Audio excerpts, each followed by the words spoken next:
Hi, so this is experiment number 10. So that's the determination using a fluoride ion selective electrode. This is a very straightforward experiment. There's a couple of things that I want you to do. So I want you to follow the laminated sheet that's given to you on the bench. When you come into the bench, what you'll find in front of you is a pH meter or a multimeter, something like that. You'll have an ion selective electrode here. This is actually a combination electrode. There's two electrodes in one. The central one has a lanthanum fluoride crystal. That lanthanum fluoride crystal is permeable to fluoride ions. Okay. On the outside of that, you've got a second electrode. Okay, a reference electrode, which is a silver chloride. So that's known as a combination electrode. There's two electrodes in one. It doesn't look like there's two electrodes, but there actually is. So it makes this measurement really simple. So we basically just plop it into our samples. Okay, now this electrode should be stored in 100 ppm fluoride stock solution when it's not being used. So what I want you to do is, on the bench you'll find the laminated sheet. I want you to follow the methodology that's given to you. You'll also find on the bench is this fluoride standard. This is a 1000 ppm fluoride standard. And what I want you to do is take a small amount of this, say about 25 mils, and place them into plasticware vessels. Do not use glass in this experiment. The fluoride ions stick to the glass and it'll affect the measurement. So you only need to use plastic beakers and plastic volumetrics, and you should find that each of these volumetrics has a corresponding lid. Really important, don't mix up the lids. One of the things you'll notice when you're playing with plasticware is that the meniscus doesn't form. So when you're making up this solution, the meniscus on it is actually flat. Okay, so you just make it flat to the line. Okay, it's not like glass. Glass is sticky. Water is attracted towards glass, and that's why you get the meniscus forming. So what you're going to end up with is a series of standards. And we're going to use serial dilution again. So we're going to make up our top standard, 1000 ppm, and we'll take 10 mils from that and place it into this one. That'll be my 100. I'll make this up to the mark, and then I'll take 10 mils of that and make it up to this one and make it up to the mark. So I'll be doing my serial dilution as I go along.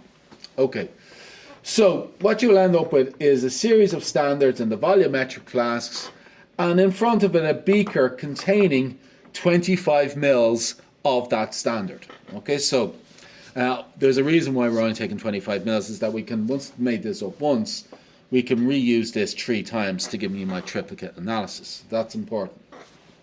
Okay, so the only one of these that won't have a volumetric sitting in front of it is the top standard, the 1000 ppm. But what I want you to do is, when you've got your standard series made up, I want you to start with the lowest standard and place it in here. Place the electrode into it. Put a stir bar into it and mix it around for about a minute, and then take a reading.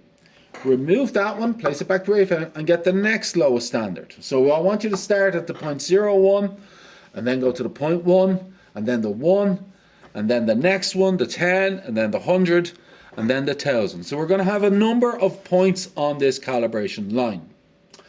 Once we've done all of those, what I want you to do is come along and then add in half a mil, using just a dropper, okay, half a mil, and place it into each one of these beakers. And again, starting at the lowest concentration, place it into here and run it, okay?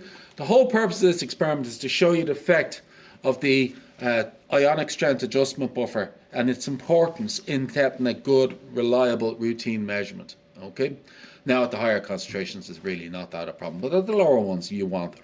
Okay, so you'll run your standards again with the presence of the total ionic strength adjustment buffer. Okay, so you'll have half a mil now on all of these, and you rerun them. So once you've done that, what I want you to do is empty out the contents of the beakers. Do not empty the contents of the flasks, keep them. And what I want you to do is now take another 25 mils from the lowest standard, place it in here, and do the same process that we've just done, where we basically run all our standards without the ISA added to it, and then add the ISA and run them again. So you're going to do it in total of 3 times.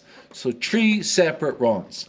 That will allow us to generate error bars in our calibrations. Okay. which is what we want. So once you've done that, I want you to analyze your unknown, okay, in the presence and absence of the ionic strength adjuster. Okay, so you'll be given an unknown standard. I don't see it there on the bench, but it should be given to you. And it'll be somewhere in the middle of your calibration, so it should be a nice, easy one to measure off. Okay, that's all you got to do. Let's leave it at that.